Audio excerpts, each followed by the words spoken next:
চিকিৎসা বিজ্ঞানৰ নতুন সংযোজন হৈছে মিনিমেল ইনভেচিভ স্পাইনেল সাৰ্জাৰী। এই সাৰ্জাৰীবিলাক আগতে অপেনলি কৰি থকা হৈছিলে।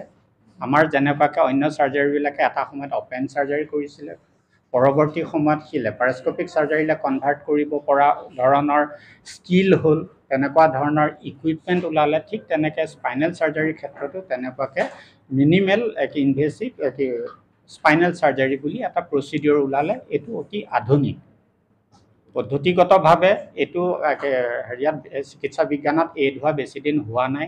আমাৰ নৰ্থ ইষ্টত অহাটোতো আৰুৱে বহুত কম দিনহে হৈছে।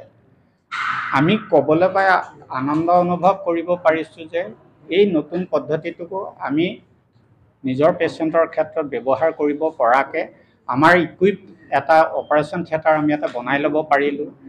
ঠিক তেনেধৰণে টেকনিচিয়ানসকলকো আমি তেনেকুৱাকৈ ইকুইপ কৰি ল'ব পাৰিছোঁ, শিক্ষিত কৰি ল'ব পাৰিছোঁ। এটা ভাল আমাৰ এনাস্থেচিয়া টীম আছে। তাৰ লগতে আমাৰ 3জনকৈ বিশেষজ্ঞ নিউৰ'চাৰ্জন আমাৰ হস্পিটেলত আছে, যাৰ সহায়ত আমি এতিয়ালৈকে যোৱাটো বছৰত 167টাত এনেকুৱা ধৰণৰ মিনিমেল ইনভেচিভ স্পাইনেল সাৰ্জাৰী কৰিবলৈ আমি সক্ষম হ'লোঁ। আজি আমাৰ ইয়াতে এখন প্ৰেছ মিট আয়োজন কৰা হৈছিল, যাৰ এজেণ্ডা আছিল যে মিনিমেল ইনভেচিভ স্পাইনেল সাৰ্জাৰী। সেই বিষয়ে আমি জনসাধাৰণলৈ অৱগত কৰাবলৈ চেষ্টা কৰিছোঁ যে আমাৰ হস্পিটেলত মিনিমেলি ইনভেচিভ স্পাইনেল সাৰ্জাৰী অলৰেডি 1.5-2 বছৰৰ পৰা আমি আৰম্ভ কৰিছোঁ। ইয়াৰ সুবিধা অসুবিধাসমূহ আমি ৰাইজৰ আগলৈ আপোনালোকৰ মাধ্যম দি জনাইছোঁ, যাতে ৰাইজে এই সুবিধাটোৰ যেন তেওঁলোকে ল'ব পাৰে। আৰু এই সুবিধাটো আমি PMJৰ আণ্ডাৰত যে একদম ফ্ৰীলি কৰাই আছোঁ, সেইটো যাতে ৰাইজে অৱগত হয় আৰু সুবিধাটো লৈ তেওঁলোকে যাতে নিজৰ জীৱনটো এটা নতুন অধ্যায় দি আৰম্ভ কৰিব পাৰে। अभी तक हमारा हॉस्पिटल ने एक लैंडमार्क अचीव किया है जिसमें 167 सर्जरीज किया है, और डाटाबेस जो कलेक्ट किया है हमने कंपनी से जो कि इंस्ट्रूमेंट सप्लाई करते हैं उनके हिसाब से हम लोग नॉर्थ ईस्ट में लीडर्स हैं। सबसे ज़्यादा सर्जरीज मिनिमली इन्वेसिव सर्जरी हमारे हॉस्पिटल ने किया है।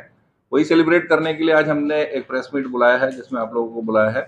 Minimally invasive surgery total patient oriented surgery है, जिसमें सब कुछ पेशेंट का ही भला होता है। मिनिमल इंसिजन रहता है, जल्दी रिकवरी होता है, पेशेंट अपने काम पे वापस जा सकता है और बेटर रिजल्ट्स होते हैं।